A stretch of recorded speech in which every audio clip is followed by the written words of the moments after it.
नमस्कार। मेरा नाम राजेंद्र कुलकर्णी है। मैं एक एचआर और लेबर लॉ कंसल्टेंट हूँ। आज मैं आपको जो गवर्नमेंट की एक एबीआरवाई करके स्कीम अक्टूबर 2020 में लॉन्च हुई थी, उसके बारे में कुछ इन्फॉर्मेशन देने वाला हूँ। हम लोग यहाँ पे एबीआरवाई स्कीम के बारे जो डिटेल्स है उसके बारे में जानेंगे कि उसकी एलिजिबिलिटी क्या है, टर्म्स एंड कंडीशंस क्या है, एज वेल एज हम लोग ये भी समझेंगे कि इसको एक्चुअली आपको सिस्टम में जाके यूज कैसे करना है। तो इसके स्क्रीनशॉट्स भी मैंने कुछ अटैच किए हैं, तो वो मैं आपके साथ में शेयर करता हूँ।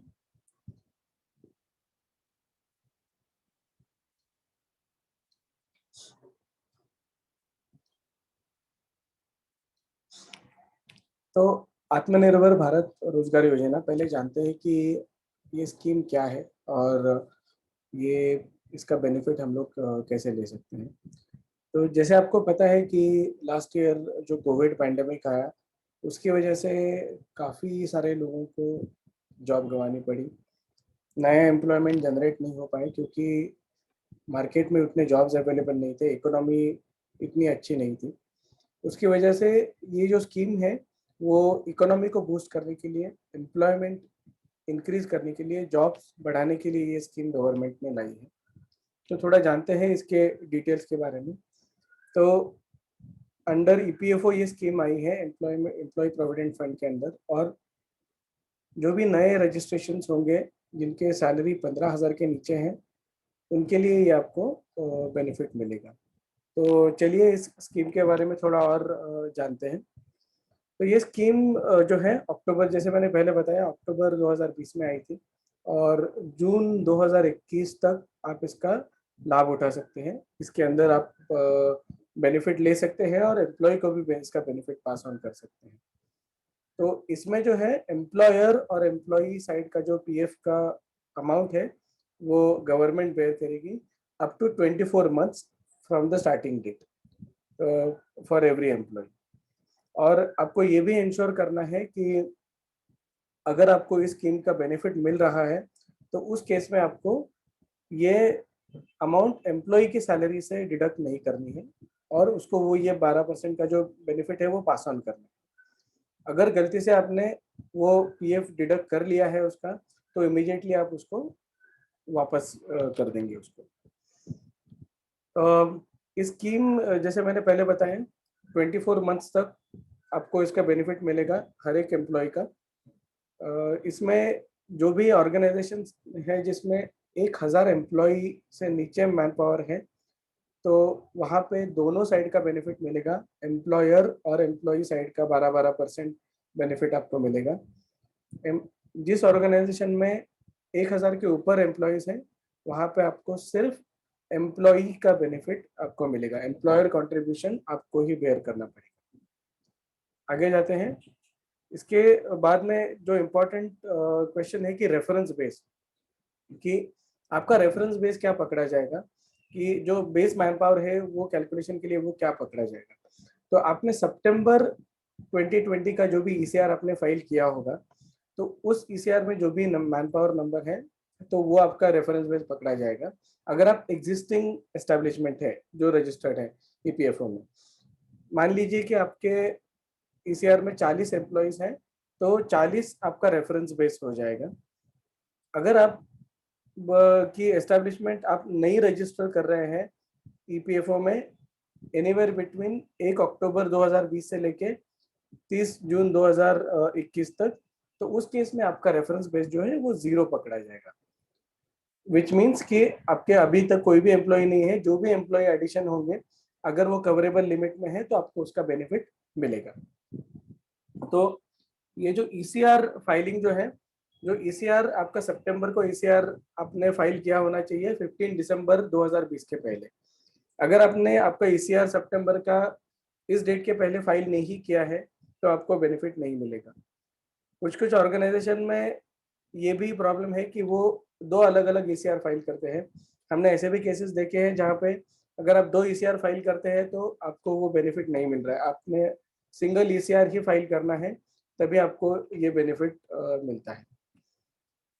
उसके बाद में दूसरा जो ये है, आपको एक इम्पॉर्टेंट चीज़ है जो काफ़ी हमारे क्लाइंट्स को ये प्रॉब्लम आया था कि 1 महीने में उनको बेनिफिट मिला, अगले महीने में उनको बेनिफिट नहीं मिला और वो भी सरप्राइज़ हो गए कि वो बेनिफिट क्यों नहीं मिल रहा है। तो उसके लिए एक कारण है कि अगर आपका रेफरेंस बेस जो मैंने पहले बताया कि वो रेफरेंस बेस के ऊपर आपको मैन पावर ऐड करना है। अगर वो रेफरेंस बेस के नीचे मैन पावर चला गया आपके, तो आपको उसका बेनिफिट मिलना स्टॉप हो जाएगा।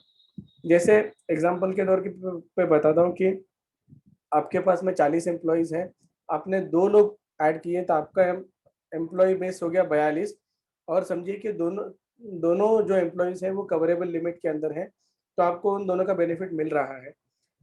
पर अगर ऐसा हो जाता है कि आपके यहाँ से और कोई लोग छोड़ के जाते हैं और आपका रेफरेंस बेस वापस 40 पे आ जाता है, उस केस में आपको शायद बेनिफिट मिलना बंद हो जाएगा। तो आपको ये जो रेफरेंस बेस है उसको हमेशा मेंटेन करना है, क्योंकि गवर्नमेंट का जो ऑब्जेक्टिव है स्कीम का कि हायरिंग आप करते रहे, आप ज़्यादा से ज़्यादा मैन पावर एम्प्लॉय करें, तभी आपको ये बेनिफिट मिलता रहेगा। तो ये चीज़ आपको मेंटेन करना है। अ, आगे देखते हैं कि हु इज़ न्यू एम्प्लॉय, तो इस स्कीम के अंदर कौन से एम्प्लॉय के लिए आपको ये बेनिफिट मिलेगा। तो सबसे पहली जो कैटेगरी है जिसमें अब अगर कोई एम्प्लॉय नया रजिस्टर हो रहा है, पहली बार ईपीएफओ में रजिस्टर हो रहा है और उसकी सैलरी 15,000 के नीचे है, तो उस एम्प्लॉय के लिए आपको ये एबीआरवाई का बेनिफिट मिलेगा।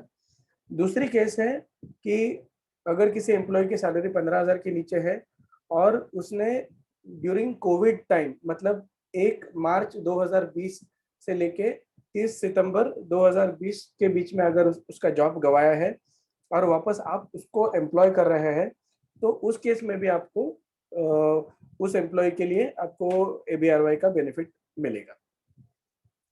एम्प्लॉय एलिजिबिलिटी जान लेते हैं कि कौन से एम्प्लॉय एलिजिबल है, कौन से इनएलिजिबल है इसके लिए।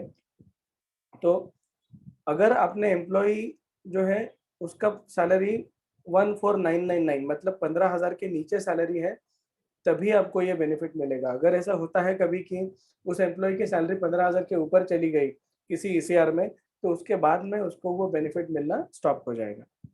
दूसरी इम्पोर्टेंट चीज़ है कि आपको उस एम्प्लॉय के लिए अगर पीएमआर-पीवाई स्कीम के अंडर बेनिफिट मिल रहा है, तो आपको एबीआरवाई का बेनिफिट नहीं मिलेगा इसमें। तो ये आपको बात ध्यान रखनी है। अगर पीएमआर-पीवाई का बेनिफिट है, तो ये बेनिफिट आपको नहीं मिलेगा। और एक चीज़ जो है काफ़ी कंपनी ऐसे करती है कि फंड्स के इश्यूज़ की वजह से या किसी और चैलेंज की वजह से वो पार्शियल रेमिटेंस करते हैं। अगर आप पार्शियल रेमिटेंस करते हैं, तो आपको एबीआरवाई का बेनिफिट फिर से आपको नहीं मिलेगा। आपको पूरा रेमिटेंस एक साथ करना है, एक ही ईसीआर में करना है, तभी आपको इस स्कीम का बेनिफिट मिल पाएगा। अभी अगर किसी कंपनी में 1,000 के नीचे एम्प्लॉइज़ है और उन्होंने काफ़ी सारी हायरिंग की है नई और उनका जो मैनपावर बेस है तो 1,000 के ऊपर चला गया, तो क्या उनको सिर्फ एक साइड का ही बेनिफिट मिलेगा या फिर एक साइड का बेनिफिट बंद हो जाएगा? ऐसा नहीं होगा। अगर आपका एम्प्लॉयी बेस पहले 1,000 के नीचे है जब आपने रजिस्टर किया और 1,000 के ऊपर जाता है, तब भी आपको दोनों साइड का जो पीएफ का बेनिफिट है, वो मिलता रहेगा। याद रखिए मैंने जैसे पहले बोला था कि अगर आपका मैनपावर बेस शुरू से 1,000 के ऊपर है, तो आपको सिर्फ एम्प्लॉयी का ही बेनिफिट मिलेगा। बट कोई ऑर्गेनाइज़ेशन अगर बाद में 1,000 क्रॉस करता है, तो उस केस में उनको दोनों साइड का बेनिफिट मिलता रहेगा। दोस्तों इस स्कीम की और एक खूबी ऐसी है कि अगर कोई एम्प्लॉयी जॉब चेंज करता है, तो जैसे कोई एम्प्लॉयी है आपके यहाँ से 6 महीने काम करके दूसरी जगह पे छोड़ के जाता है और वो ऑर्गेनाइजेशन भी एबीआरवाई में बेनिफिट ले रही है, तो उस एम्प्लॉयी के लिए वो बेनिफिट अगले 1.5 साल तक कंटिन्यू रहेगा और उसको मिलता रहेगा। तो वो जो बेनिफिट है वो 2 साल तक कंटिन्यूड रहेगा, प्रोवाइडेड वो 15,000 के नीचे सैलरी मिल रही है। या फिर कोई एम्प्लॉयी आपके यहाँ पे आ रहा है जो एबीआरवाई के अंडर कवर्ड है, तो आपको उसका बेनिफिट अगले उस पीरियड तक मिलता रहेगा जितना पेंडिंग है। पर अगर वो एम्प्लॉयी किसी ऐसी एस्टेब्लिशमेंट में जाता है कि जो पीएफ के अंडर रजिस्टर्ड ही नहीं है, तो ऑफ कोर्स उस केस में वो बेनिफिट उसको नहीं मिलेगा। अभी देखते हैं कि ये स्कीम अवेल कैसे करनी है। तो आपको मैं स्क्रीन बाय स्क्रीन इसको डेफिनेटली बताऊंगा ही जब हम लोग स्क्रीनशॉट्स आपको दिखाएंगे, पर एक शॉर्ट में आपको ये समझा देता हूँ कि क्या आप कैसे इसको स्कीम को अवेल करना है। तो आपके ईपीएफओ में आपको ईबीआरवाई में ये इलेक्ट्रॉनिक फैसिलिटी दी गई है, उसके थ्रू आपको ये अवेल करना है। आपको फॉर्म 5A करके है, उसके अंडर आपका जो रेफरेंस बेस है एम्प्लॉयज का वो आपको पहले ही डिक्लेयर करना है। वो रेफरेंस बेस आप डिक्लेयर करेंगे तभी आप इसका बेनिफिट ले पाएंगे। उसके बाद की जो प्रोसेस है वो बिल्कुल सिंपल है। जैसे आप आपका रेगुलर ईसीआर फाइल करते हैं उसी तरह से आपको आपका ईसीआर फाइल करना है। और अगर आपको कुछ आपके एम्प्लॉयज एलिजिबल हैं तो उनका बेनिफिट आपको ऑटोमेटिकली मिल जाएगा। एक और इम्पॉर्टेंट बात है कि याद रखिए कि 12% एम्प्लॉय का और 12% एम्प्लॉयर का दोनों साइड का बेनिफिट आपको मिलेगा। बट ऊपर का जो 1% का चार्जेस होता है जो एम्प्लॉयर को भरना होता है, ईडीएल और एडमिन चार्जेस, तो वो चार्जेस आपको एडिशनली भरना है। मतलब वो 1% आपको ईसीआर भरते वक्त आपको वो एम्प्लॉयर को ही पे करना है। ठीक है, अभी देख लेते हैं कि जब आप स्टार्ट करेंगे प्रोसेस तो सबसे पहले जो है आपको डिक्लेरेशन देना होता है कि जो भी मैं इंफॉर्मेशन दे रहा हूँ सही है। तो उसमें आपको जो एक फर्स्ट जो है वो सर्टिफिकेट या डिक्लेरेशन ऑफ एम्प्लॉयर, और दूसरा जो एडिशनल सर्टिफिकेट है वो उन्हीं ऑर्गेनाइजेशन के लिए एलिजिबल है जो एक कॉन्ट्रैक्टर है या फिर मैन पावर प्रोवाइडर है। तो अगर आप मैन पावर प्रोवाइडर हो तो आपको ए और बी दोनों ऑप्शंस में एग्री करना है। अगर आप सिर्फ आप एम्प्लॉयर है और आप मैन पावर प्रोवाइडर के बिजनेस में नहीं है तो आपको सिर्फ ऑप्शन ए में ही एग्री करना है। ऑप्शन बी जो है वो मैंडेटरी ऑप्शन, वो मैंडेटरी नहीं है। तो देखते हैं अभी स्टेप बाय स्टेप ये प्रोसेस कैसे काम करता है। तो ये आपको तो पता ही होगा, ये आपका रेगुलर आप ईपीएफओ इंडिया के साइट पे जाते हो, आपका लॉगिन और पासवर्ड आप डालेंगे और साइन इन करेंगे। साइन इन करने के बाद में एक्सट्रीम राइट हैंड साइड पे आपको एबीआरवाई स्कीम का ऑप्शन दिखेगा। ये हर एक एम्प्लॉय कंपनी में अवेलेबल है। एबीआरवाई का ऑप्शन दिखने के बाद में आपको सबसे पहला जो काम करना है उसमें आपको एस्टेब्लिशमेंट रजिस्टर करना होता है। तो आप पहले एस्टेब्लिशमेंट रजिस्ट्रेशन पे क्लिक करेंगे। वो करने के बाद में कुछ ऐसा स्क्रीन आपके सामने दिखेगा। उसमें आपका जो भी सितंबर का ईसीआर है आप वो देख रहे हैं, और सितंबर के ईसीआर में ये ऑर्गेनाइजेशन के लिए जो है 18 एम्प्लॉइज उसमें दिख रहे हैं। तो दैट मीन्स वो 50 के नीचे उनका नंबर है। तो उसके लिए ये जो नंबर है ये क्यों इम्पोर्टेंट है, क्योंकि अगर 50 के नीचे है तो आपको 2 एम्प्लॉय ऐड करने के बाद भी बेनिफिट मिलना चालू होगा। बट आपके अगर 50 के ऊपर नंबर है तो आपको 5 एम्प्लॉय ऐड करने पड़ेंगे तभी आपको एबीआरवाई का बेनिफिट मिलेगा। तो इसके नीचे आप जब स्क्रॉल करेंगे तो आपको ये 2 फॉर्म्स, जैसे मैंने पहले बताया, डिक्लेरेशन आपको देना होता है। इस डिक्लेरेशन में जो भी आप डेटा या इंफॉर्मेशन दे रहे हो ये कोई फ्रॉडुलेंट नहीं है, आप कोई भी रिकॉर्ड ठीक से दे रहे हो। क्योंकि अगर आप कोई गलत इंफॉर्मेशन देते हो तो it will call for a penal action. तो इसलिए आपको जो भी इंफॉर्मेशन है सही सही देनी है, कोई भी गलत इंफॉर्मेशन या फ्रॉडुलेंट इंफॉर्मेशन इसमें नहीं देनी है। तो इसको यहाँ पे आपको एक्सेप्ट करना है। और जैसे दूसरा जो फॉर्म मैंने बताया वो जो है वो कॉन्ट्रैक्ट मैन पावर प्रोवाइडर के लिए है। अगर आप कॉन्ट्रैक्ट मैन पावर प्रोवाइडर नहीं है तो आपको उसमें टिक नहीं करना है, यहाँ पे आपको एक्सेप्ट करना है।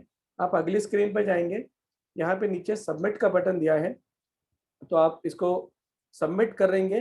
तो सबमिट करने के बाद में ऐसा स्क्रीन आएगा आपको, जैसे हमने पहले देखा था। यहाँ पे इनके लेस देन 50 एम्प्लॉयज़ हैं, 18 एम्प्लॉयज़ हैं, और डिक्लेरेशन पहला वाला एग्री किया है, दूसरा डिसएग्री किया है क्योंकि ये कॉन्ट्रैक्ट मैन पावर प्रोवाइडर नहीं है। और आप इसको कंफर्म करेंगे। कंफर्म करने के बाद में आपको ये, जैसे आप यहाँ पे हाईलाइटेड दिख रहे हैं कि लेस देन 50 मेंबर्स जो है वो हाईलाइट हो गया है। तो ये होने के बाद में आप जो है यहाँ पे आपको ये मैसेज भी आ जाएगा कि congratulations, you have successfully submitted the declaration under आत्मनिर्भर भारत रोजगार योजना। तो ये डिक्लेरेशन आने के बाद में आपको वापस से इसका मतलब है कि आपका एम्प्लॉयर रजिस्ट्रेशन कंप्लीट हो गया। अभी जो नेक्स्ट स्टेप है, आपको अगली स्टेप में जाने के लिए एबीआरवाई पे वापस क्लिक करना है।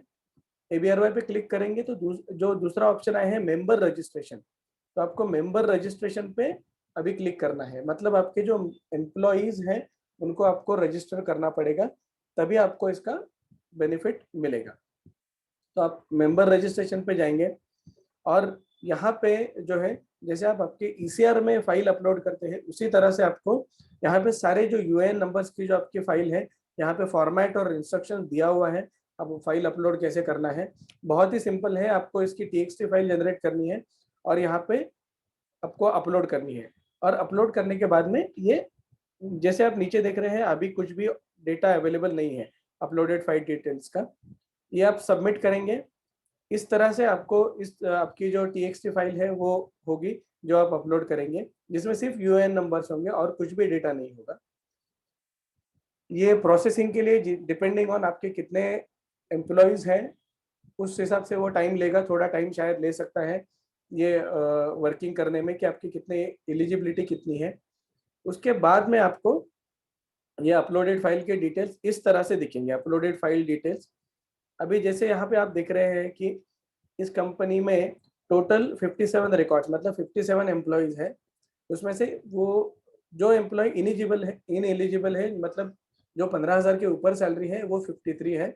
और यहाँ पे आप देख पा रहे हैं कि यहाँ पे 4 एम्प्लॉयज हैं जो ऐसे हैं कि जिनको बेनिफिट मिल सकता है। तो ये वैलिड रिकॉर्ड्स करके आएगा। इसका मतलब है आपके 4 एम्प्लॉयज हैं जिनके लिए आप ये बेनिफिट ले सकते हैं। ये क्यों इंपॉर्टेंट है, क्योंकि फिर आप ये 4 एम्प्लॉयज को आप ये इंश्योर कर सकते हैं कि इनका आप जब सैलरी इनकी प्रोसेस करें तो इनका जो PF ना काटे और पूरा का पूरा पैसा उनको वो बेनिफिट उनको पास ऑन करें। इसके बाद में आप जो है आगे जाएंगे तो आपकी आगे की प्रोसेस नॉर्मल है। आप जैसे रेगुलर आपका ये ECR फाइल एक्सेल में बनाते हैं और TXT फाइल बना के आप अपने ECR में अपलोड करते हैं। ECR की प्रोसेस में नहीं बताऊंगा क्योंकि वो ऑलरेडी आपको मालूम है। तो ये आप अपना ECR बनाएंगे रेगुलर जैसे आप बनाते हैं। ECR बनाने के बाद में आपको कुछ इस तरह से ये आपका चलन आपको दिखता है। चलन में आप 2 चेंजेस देखेंगे, एक तो PMR-PY का जो बेनिफिट है और दूसरा ABRY का नया बेनिफिट ऐड हो गया है। अगर आपके कोई भी एम्प्लॉइज एलिजिबल है जिनके लिए आपको बेनिफिट मिला हुआ है तो यहाँ पे क्लियरली वो दिख जाएगा कितने एम्प्लॉइज के लिए कितना बेनिफिट आपको मिला है। तो वो क्लियरली आपको यहाँ पे इंफॉर्मेशन आ जाएगा। और ये होने के बाद में आप आपका जो मंथली प्रोसेस है वो कंप्लीट हो गया। आपको ये इंश्योर करना है कि जो भी आपके नए एम्प्लॉयज आएंगे हर महीने तो आपको उनको मेंबर रजिस्ट्रेशन में जाके जैसे मैंने पहले बताया आपको वो आपका मेंबर रजिस्ट्रेशन हमेशा अपडेट करना है ताकि वो आपको जो एम्प्लॉय काउंट है वो जो नए मेंबर्स होंगे उनको वो बेनिफिट मिल पाए। दोस्तों ये बहुत ही अच्छी स्कीम है गवर्नमेंट की तरफ से और इससे एम्प्लॉयर को भी बेनिफिट होगा, इससे एम्प्लॉई को भी बेनिफिट होगा क्योंकि आज की तारीख में आपको मालूम है। और ये स्कीम किसके लिए है, जो 15,000 के नीचे जो लो वेज अर्नर्स है, जो इंडिया में मैक्सिमम पॉपुलेशन इसी कैटेगरी में एम्प्लॉयड है। तो मैक्सिमम लोगों को इसका बेनिफिट मिलना चाहिए, इसलिए मैंने ये जानकारी आपको दी है। अगर आपको इसके बारे में कोई भी इंफॉर्मेशन चाहिए, अगर इसके बारे में आपको कोई भी एडिशनल इंफॉर्मेशन चाहिए तो आप मुझे लिख सकते हैं। मैं मेरे कॉन्टैक्ट डिटेल्स यहाँ पे शेयर कर रहा हूँ। तो अगर आपको कुछ भी क्वेरीज होगा तो आप मुझे रीच आउट कर सकते हैं। हम लोग HR और पेरोल कंसल्टेंट से, अगर आपकी कोई पेरोल या HR रिलेटेड कोई रिक्वायरमेंट्स होंगी, आपको कोई स्पेसिफिक आपका पेरोल आउटसोर्स करना होगा या फिर आपको कोई HR रिलेटेड रिस्ट्रक्चरिंग वगैरह करना होगा तो वो भी सर्विसेज हम लोग प्रोवाइड करते हैं और उसके लिए भी आप हमको कांटेक्ट कर सकते हैं। Thank you very much.